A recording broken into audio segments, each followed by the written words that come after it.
اور اے شخص اپنے رب کی یاد کیا کر اپنے دل میں عاجزی کے ساتھ اور خوف کے ساتھ اور زور کی آواز کی نسبت کم آواز کے ساتھ صبح اور شام اور اہل غفلت میں سے مت ہونا۔ السلام علیکم ناظرین، میرے چینل پر آپ کا خوش آمدید۔ آج کا جو ہمارا موضوع ہے وہ ہے صبح و شام کے اذکار کی اہمیت کی وجوہات۔ کیا وجوہات ہیں اور قرآن و سنت میں اس حوالے سے کیا ارشاد فرمایا گیا ہے اور صبح و شام کے اذکار کے کیا فائدے ہیں، اس کی مکمل ڈیٹیل میں اس ویڈیو میں آپ کو بتاؤں گی۔ اگر آپ میرے چینل پر نیو ہیں تو میرا چینل سبسکرائب کریں اور بیل آئیکن کو بھی ضرور پریس کریں تاکہ میری ہر ویڈیو کی اپڈیٹ آپ کو سب سے پہلے ملتی رہے۔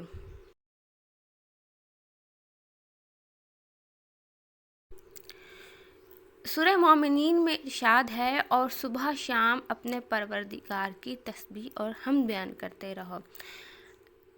ام المومنین حضرت عائشہ رضی اللہ عنہ سے روایت ہے کہ رسول اللہ صلی اللہ علیہ وآلہ وسلم اللہ کی یاد ہر وقت کرتے تھے۔ ابن تیمیہ رضی اللہ عنہ فجر کے بعد لمبا ذکر فرماتے۔ لوگوں نے کہا اتنا وقت ذکر میں نہ لگائیں تاکہ دیگر کاموں میں زیادہ وقت دیا جا سکے۔ ابن تیمیہ رضی اللہ عنہ نے کہا سارے کاموں کی طاقت کا راز یہ صبح کے اذکار ہی تو ہیں۔ جن، جادو اور نظر بد سے بچاؤ کیسے ہو سکتا ہے، اس میں ابن ابی کعب رضی اللہ عنہ نے ایک جن سے پوچھا وہ کون سی چیز ہے جو ہمیں تم سے محفوظ رکھے گی؟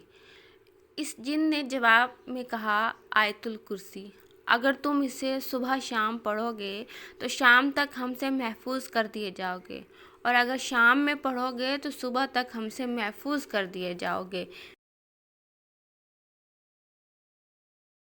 اذکار کے فوائد۔ اذکار روزانہ کی تکلیفوں سے نجات کا ذریعہ ہے۔ اذکار کاموں میں آسانی کا ذریعہ ہے۔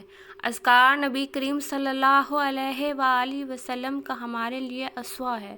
اللہ کی ہزار نعمتوں پر شکر کا ذریعہ ہے۔ اذکار اللہ سے وعدہ اور عہد کی تجدید ہے۔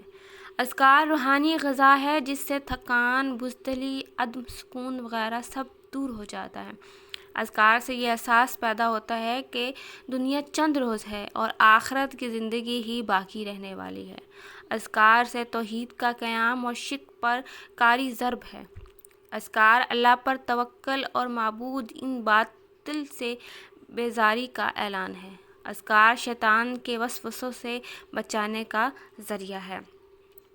اب ناظرین، صبح اور شام کے اذکار کا وقت کیا ہے؟ صبح کے اذکار کا وقت فجر کی نماز کے بعد سے سورج طلوع ہونے سے پہلے تک، اور شام کے اذکار کا وقت عصر کی نماز کے بعد سے سورج کے غروب ہونے سے پہلے تک کا ہے۔